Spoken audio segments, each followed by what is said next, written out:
Sziasztok! Megnézzük, hogy mi várható a jövő héten. Ahogy szoktam, 3 különféle kártyából kirakom, hogy minden napra mi várható. Úgyhogy kezdem is. Mi várható a jövő héten? Első nap, második nap,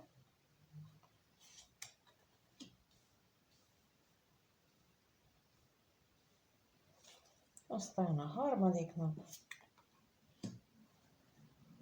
negyedik,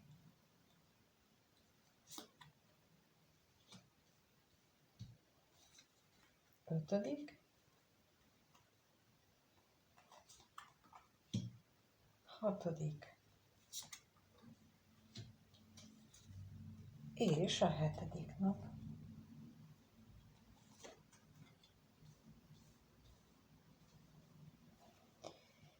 Úgy, na és akkor következik a második pakli.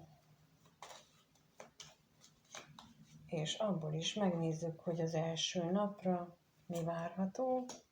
Második, harmadik, negyedik, ötödik, hatodik és hetedik napra. Nagyszerű, és akkor lássuk a harmadik kártyát, hogy abból mit tudhatunk. Meg ez az angyali üdvözlet kártyája, és az első napra milyen angyali üzenet, üdvözlet érkezik. A másodikra, a harmadikra,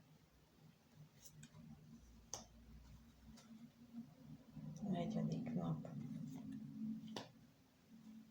ötödik,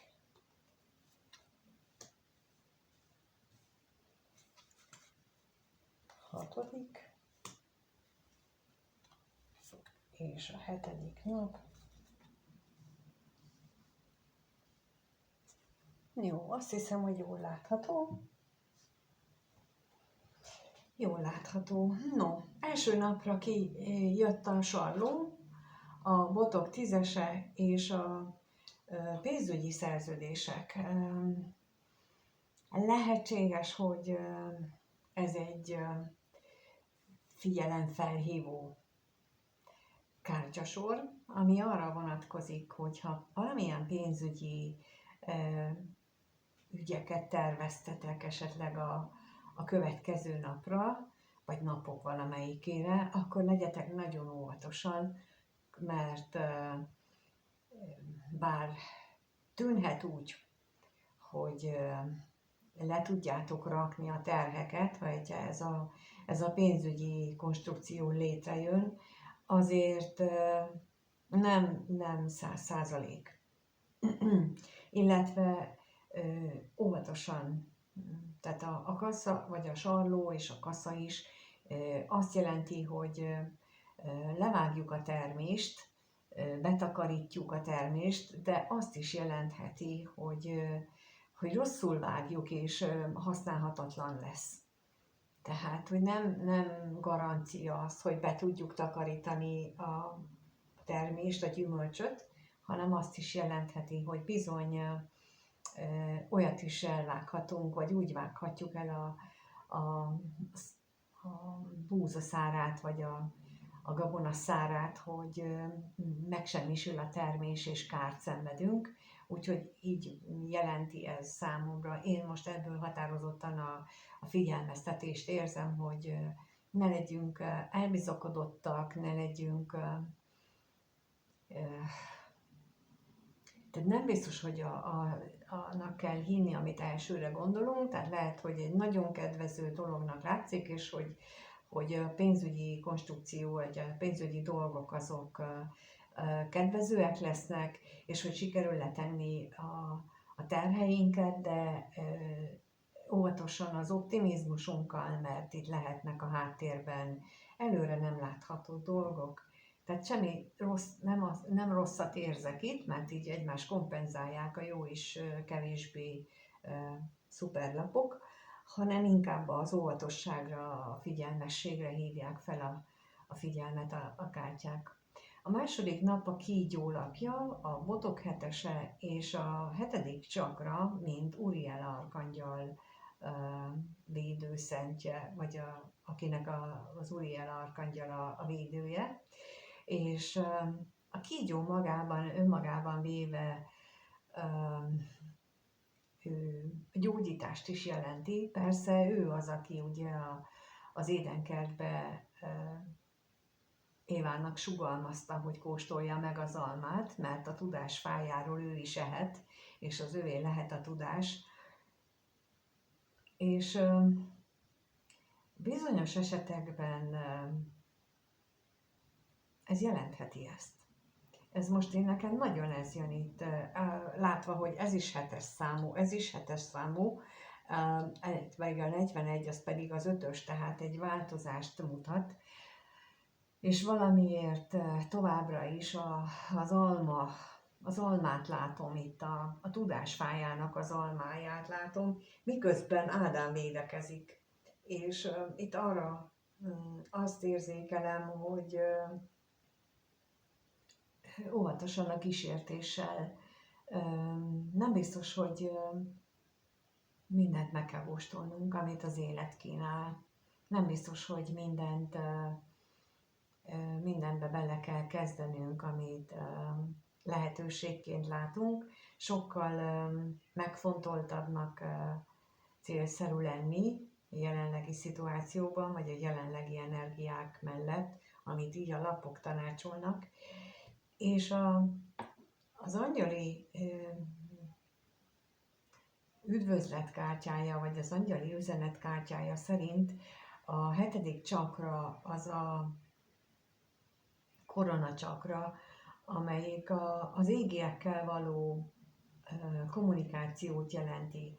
Tehát, hogy itt engedjük meg azt magunknak, hogy beengedjük az égi energiákat, a tiszta energiákat, hogy a magasabb tudatossági és szellemi szintek felé menjünk, és ebben lehet kérni Uriel arkangyal segítségét, persze a teremtőjét is, de én úgy gondolom, hogy a teremtő, mint ahogy sokszor elmondtam már, ő nem azért van, hogy nekünk varázsoljon, viszont az arkangyalok, ők sem azért vannak, hogy ugráltassuk őket, de a tisztánlátásban, az égi energiák befogadásában, és hogy a felettes énünknek a hangját meghalljuk, és ebben tud segíteni Uriel arkangyal, tehát hogy ha ilyet kérünk tőle, hogy segítsen nekünk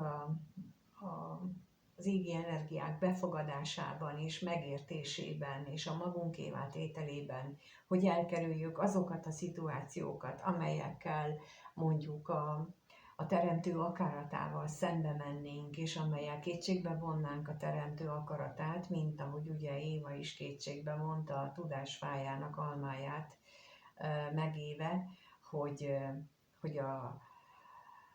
joga van a teremtőnek okosnak és többet tudni nála, tehát ő is ezt a gőgöt hordta magában, hogy én is akarok olyan okos lenni, mint a mindenható, tehát hogy így ezt elkerülendő kérhetjük azt, hogy a magasabb energiákat tudjuk befogadni és értelmezni a megfelelő szinteken. Úgyhogy itt ezt mondják a második napra. A harmadik napra a kert, a nyilvánosság lapja jött ki, az uralkodónő és a virágzó bőség lapja. Itt megint érdekes, olyan, hát nagyon-nagyon szuper tulajdonképpen, ha megnézitek itt 10-10, és a 13 a 4-essel. Ez itt az 5-öst adja ki, itt a 3-as jön, de itt a 3-3, itt meg 7-7 volt, tehát és itt folytatódik a 7-3-3. Nagyon-nagyon valahogy itt ez a 3 nap olyan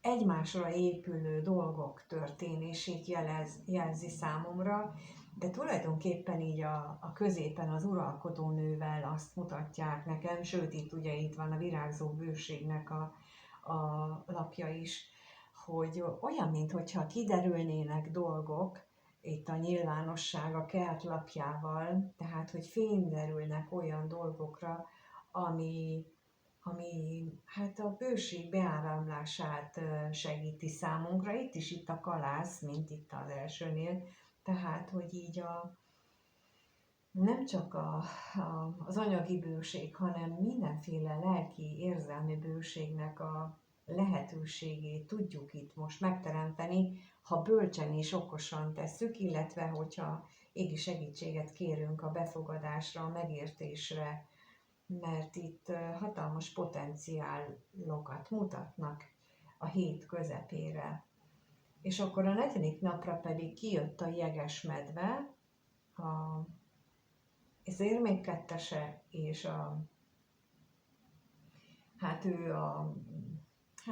mondjuk így az ellentét.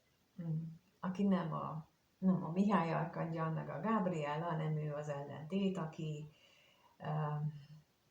hajlamos arra, hogy belevigyen bennünket a bűnbe, vagy a rosszba, a kígyóhoz hasonlóan, tehát ő lehet az a sötét énünk, ő lehet az a suttogó bennünk, aki más irányba csábít, bár itt is ugye a 7-es energiája jelenik meg, tehát, hogy itt nagyon fontos lesz az, hogy különbséget tudjunk tenni, melyik az, amelyik bennünket emel, amelyiket bennünket a Teremtő felé visz, és melyik az, amelyik bennünket a mélységbe húz, hiszen itt az érmek kettese is pont azt mutatja, hogy próbáljuk kiegyenlíteni azokat a kívánságainkat, amelyek esetleg túlságosan földhöz ragadt kívánságok, túlságosan az anyagi, a hétköznapi valóságunkhoz kötnek,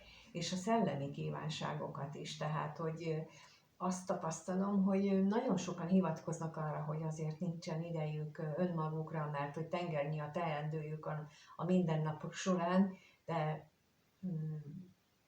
nem hiszem, hogy túlságosan sokat mondanám, vagy eleget mondanám azt, hogy a mindennapi teendők azok a halálunkkal itt maradnak, de amit a lelkünkért teszünk, azt visszük tovább.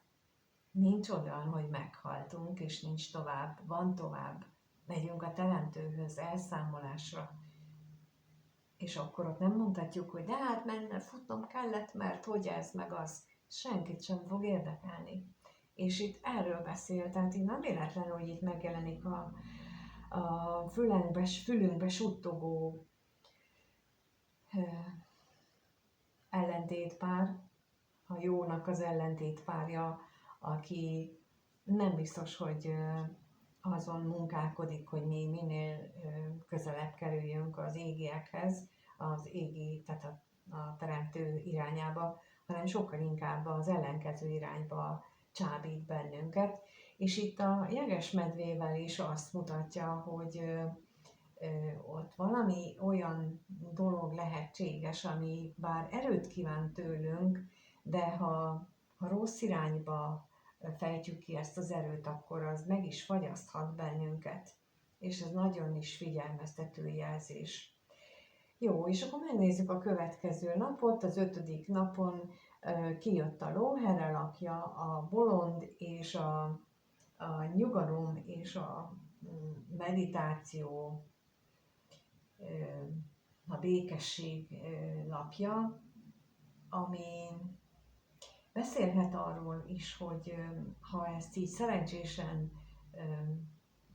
megküzdöttünk ezen a napon, tulajdonképpen ez volt az első, ez az 5. nap, amikor óvatosságra intettek, illetve az első nap is, de itt különösen veszélyesnek mondanám, hogy óvatosságra intenek az, hogy könnyen elcsábulhatunk.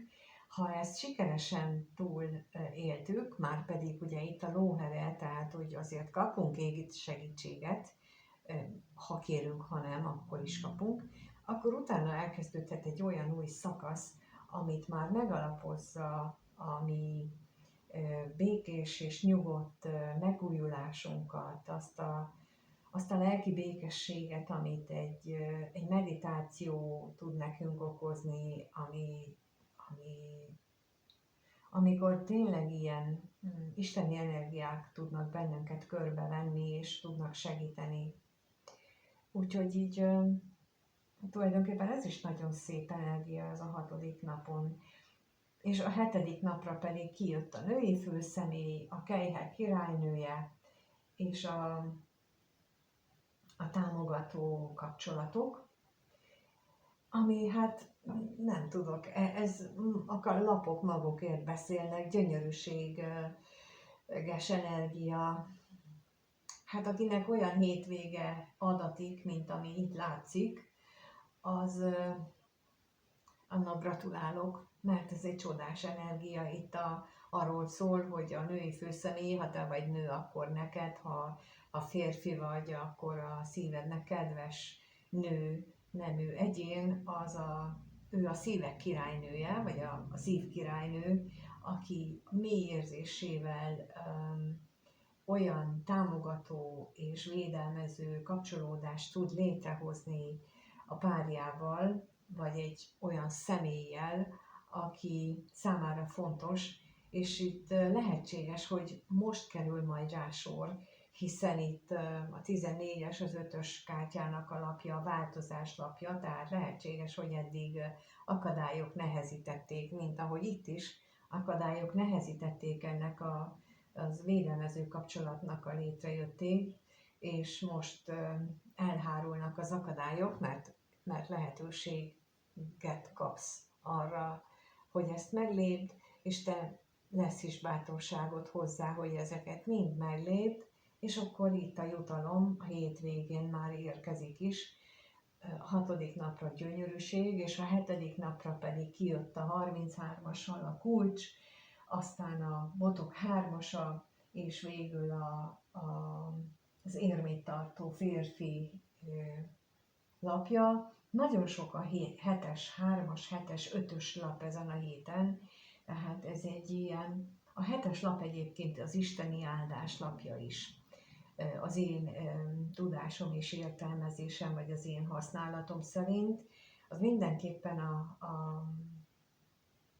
az isteni áldást jelenti. Tehát amit csinálunk, azon ahhoz isteni támogatást és áldást kapunk, és a 3-as lap az pedig ugye a császárnőnek a lapja is, tehát a bőséget, a növekedést szimbolizálja, és itt ráadásul a 33-assal, ami angyalszám is, és magában foglalja mind a 11-es, mind a 22-es angyalszámot, tehát az is egyfajta növekedést és bőséget mutatja, sőt, így a kulccsal együtt azt is, hogy nem csak, hogy csodás 6. napod lehet, hanem még megkapod a bőséghez vezető ajtónak a kulcsát is, mert már tudod, hogy hova indulsz, tudod, hogy mit szeretnél, tudod, hogy hogyan ért el. Eddig hiányzott a kulcs, de itt most megvan a kulcs is már hozzá, és akkor az érmét tartó férfi, az ugye a taróban az érmék királyát jelképezi, aki viszont egy nagyon stabil és mindent meg tud teremteni anyagi világban, a környezetének, a hozzátartozóinak, de lehet, hogy ő megérkezik a női főszemélyhez, ez az érmét tartó férfi, az is lehet, hogy ő is megérkezik, mert itt a kulcs is jön hozzá, tehát hogy ez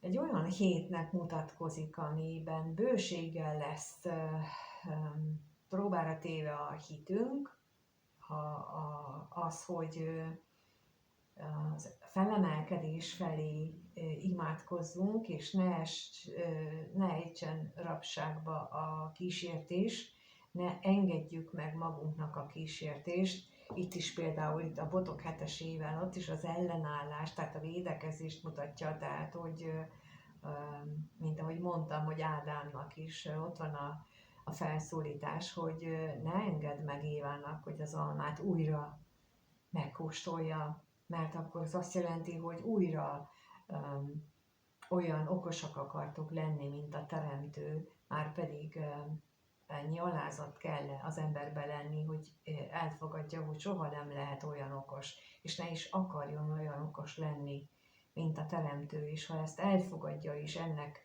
fényében éli az életét, hogy a Teremtő a mindennek felett álló, akkor lehet ilyen sok jutalommal része, már pedig itt elég sok jutalmat mutatnak.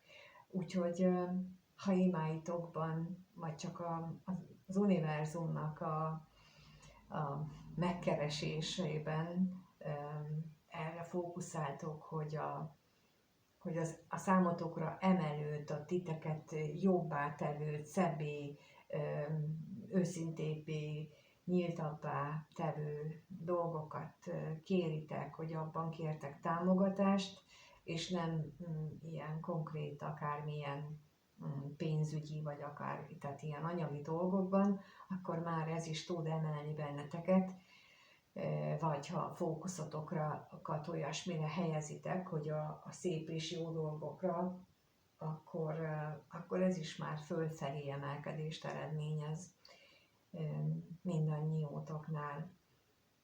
Köszönöm, hogy itt vagytok és megnézitek, és kívánom, hogy sokat tudjatok ebből hasznosítani, már mind úgy értve, hogy nem csak amit elmondtam, hanem hogy meg is tudjátok ezt valósítani az életetekben, és megtapasztaljátok ezt a csodát itt a 6. napon, meg a 7. napi csodát beleértve az érméktartó férfit is, mert ez mindenképpen csodálatos. Úgyhogy köszönöm, hogy itt vagytok, megnéztétek, ha lájkoljátok és kommentelitek, hálás leszek érte, mert hogy akkor csatornát tudjátok támogatni, és ezzel is kinyilváníthatjátok azt, hogy ti most a fölfelé tartó energiát támogatjátok, vagy éppen mást. Szóval minden jót kívánok, amíg újra beszélünk, vagy találkozunk. Sziasztok!